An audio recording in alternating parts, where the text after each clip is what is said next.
2 बेटा और 1 बिटिया मेरी, जसलोक विवेक और जागृति। मैंने बड़े भारी मन से उनसे बताया कि इस तरह से फरमान आया है, बताइए क्या किया जाए।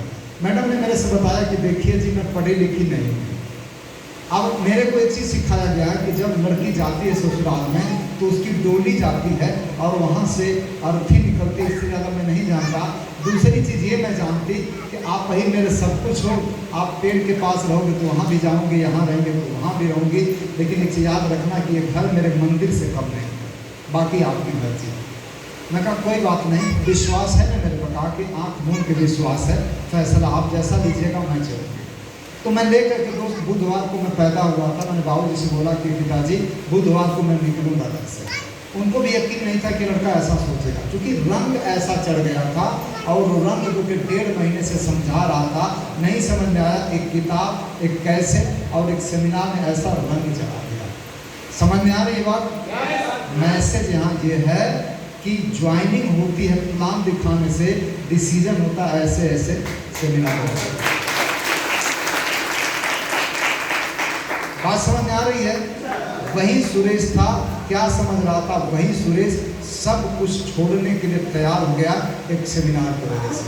आप लोग कुछ लोग कह रहे थे कि सर आपने बड़ी फास्ट अचीवमेंट लिया, कहा कि जब मैं ज्वाइन किया था उसी वक्त मुझे इसका रहस्य पता चल गया था, इसलिए मेरी फास्ट अचीवमेंट हुई। क्लियर हो गया ना? तो दोस्त अब इसके बाद मैं गया, 10 बाई 10 का कमरा था और घर पर 2 मंजिला मकान था। जितने में लोगों के घर होते हैं उससे ज़्यादा दरवाजे थे, तो द्वार होता है ना। एक आनंद पूर्वक जीवन छोड़ करके एक जेल में हम लोग आ गए। 4-6 दिन के बाद रात को 2 बजे मेरी नींद टूटती है। मैडम मेरी रो रही थी। मैंने पूछा कि क्या बात है? कही कि कुछ नहीं।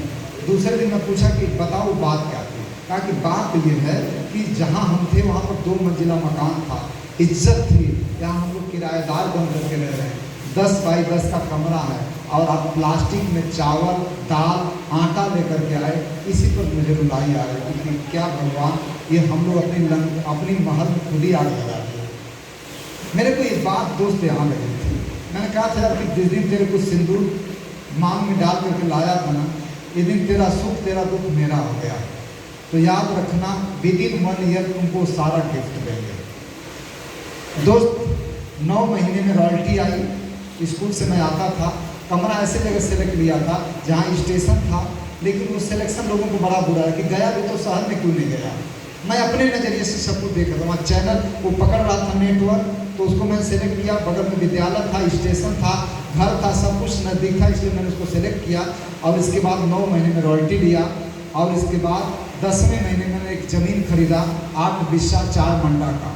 जैसे ये हाल है ना, लगभग इसका 4 गुना जमीन खरीदा।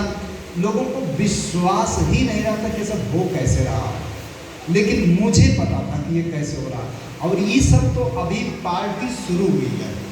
मैंने कहा कि ये शुरुआत है। इसके बाद जस्ट विदिन 1 ईयर इसके बराबर एक और ज़मीन थी, उसको मैंने लिया। और मैंने दोस्त टोटल 9.5 बीघा ज़मीन, जिसमें 3 बीघा पिताजी के सहयोग से, बाकी मैंने, यानी आज के डेट में अगर बात किया है तो टोटल रियल एस्टेट की करीब 2.5 करोड़ के आसपास की वैल्यू थी, जो कि मैंने रजिस्ट्री कराया।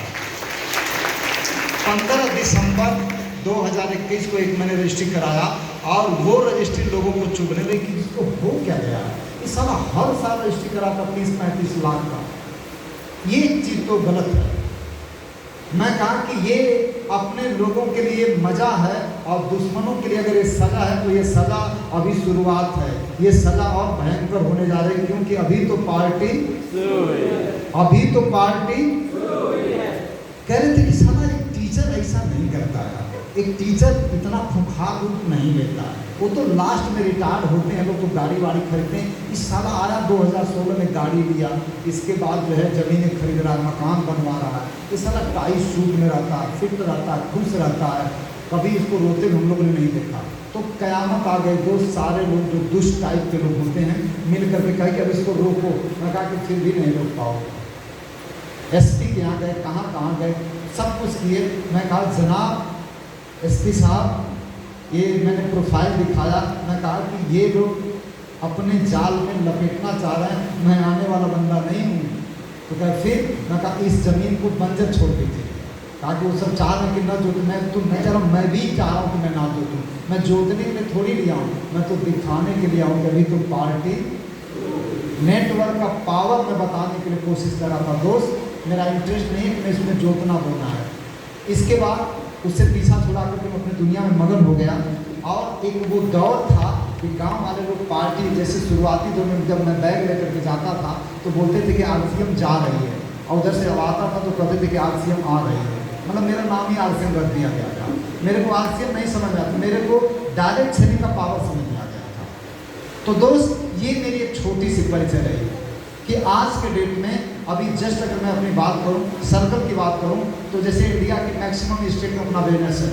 अभी गुजरात में एक बिजनेस है, वहाँ जैसे हम लोग जब उतरते हैं, सरदार बात तो अडानी एयरपोर्ट हो गया, जब उतरते हैं ढेर सारे लोग उतरते हैं, लेकिन जब बाहर जाते हैं तो कार लगी रहती है, 10 लोग माला फूल गुलदस्ते लेकर के खड़ा रहते हैं, वेलकम करके जब ले जाते हैं तब मुड़ मुड़ कर देखते हैं कि यार ये कौन आदमी, इसका कोई पैसे से मोल है क्या। अभी जैसे पंजाब में मेरे को जाना नेक्स्ट मंथ, गुजरात और पंजाब में जैसे अभी चंडीगढ़, अमृतसर, हरियाणा, दीनानगर, पठानकोट अपने प्रोग्राम लगे हैं। वहाँ बैठा करके लोग वहाँ पर भोजन कराते हैं जहाँ विशिष्ट अतिथि को कराया जाता है। क्या इसका कोई पैसे से मोल है क्या। जाते हैं लोग हरमिंदर साहब देखने घूमने आ जाते हैं, लेकिन मेरे साथ वहाँ के लोग घूमते हैं साथ साथ कि सर जी एक जिंदगी का यादगार क्षण गुजरेगा, पूरा हिंदुस्तान अपने एक परिवार के तरह। इसका कोई मोल है क्या। चलिए ये एक छोटी सी मेरी परिचय है। अब ये बिजनेस आप भी कर सकते हैं, मैं बताना ये चाह रहा हूँ।